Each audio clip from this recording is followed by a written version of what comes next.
ఎవరికైనా సరే అంతే కదా, పెళ్ళైన వాళ్ళకి భార్య, కూతురు, కొడుకు చాలా ఇష్టం కదా.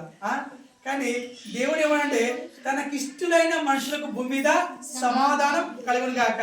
ఎవరైతే రోమీయుల పత్రిక 10వ అధ్యాయం 10వ వచనంలో ఎవడైనాను యేసుక్రీస్తు ప్రభువును నోటితో ఒప్పుకొని హృదయం నందు విశ్వసించిన అతడు రక్షణ పొందుకొనెను. హల్లెలూయా. ఈ రక్షణ పొందుకున్నటువంటి ప్రజలందరూ కూడా యేసయ్యకి చాలా ఇష్టం అండి. చాలా అంటే చాలా ఇష్టం. ఎంత మంచి దేవుడు అంటే అంత మంచి దేవుడు మన దేవుడు. కానీ ఆ దేవుడి యొక్క ప్రేమను ఈ మానవుడు అర్థం చేసుకోలేదు. అర్థం చేసుకోవట్లేదు. ఎందుకంటే మొదటి ఆదాము ఆ యొక్క ఏదేని తోటలో అయ్యా ఈ పండు తినద్దు, ఆదాము అవ్వలు ఉండండి సమృద్ధిగా ఇచ్చాడా?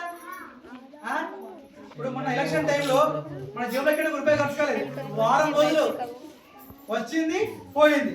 అంటే వచ్చింది పోయి ఎట్లా వచ్చిందో ఎట్లా తెలియదు. ఆదాము అవ్వలు తోటలో ఉన్నప్పుడు అలాగే ఏమైనా ఖర్చు అయిందా? అలా ఏమైనా కష్టపడ్డారా? బియ్యం కోసం, ఉప్పుల కోసం, నూనె కోసం కష్టపడ్డారా? అలా ఏమైనా మంచిగా తినండి అయ్యా, పండ్లు తినండి, మంచిగా తోటను తడపండిరా బాబా అని చెప్పాడు దేవుడు. కానీ అవ్వకి ఏం పుట్టింది ఆలోచన? అవ్వకి ఎప్పుడు ఏంటంటే చింత అంటే ఏంటంటే వినోదంగానే ఏంటంటే ఒక 20-30 ఏళ్ళు కూడా కట్టిందే మళ్ళీ కట్టితే అక్కడ చూస్తే ఏమంటేమో చెట్టు పోతే ఇదే మళ్ళీ అప్పుడు కట్టిన కూడా ఇదే కట్టినా పోయిన సంవత్సరం కూడా. అంటే నువ్వు పోయిన సంవత్సరం కట్టింది కూడా గుర్తుంచుకుందంటే నీ పట్ల ఎంత ప్రేమ అక్కడికి. అయ్యో ఎంత ప్రేమనేమంటే ఏమండి క్రిస్మస్ కాబట్టి జర ఆలోచించు. ఎందుకంటే ఏమంటారు మా భర్తలు ఏమంటారు, అన్ని ఏదో కట్టడం పోవచ్చు కదా అంటారు.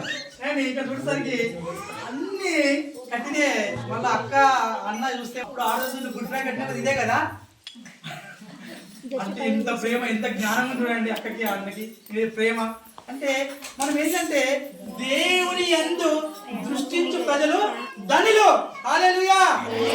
అంటే ఇదంతా కూడా ఏం చెప్తున్నా అంటే దేవుని మందిరానికి వచ్చి వాళ్ళు ఏంటంటే ఆయన ఉన్నాడని, ఆయన శక్తిమంతుడు, ఆయన కావాల్సింది ఏంటంటే మన లోపల మంచి హృదయం, మంచి మనస్సాక్షి. కాబట్టి దేవునికి నువ్వు చాలా ఇష్టమైనటువంటి దానవు, దేవునికి చాలా ఇష్టమైనటువంటి వాడవు. కాబట్టి ఆదాము అవ్వలు చేసినటువంటి పాపం నిమిత్తము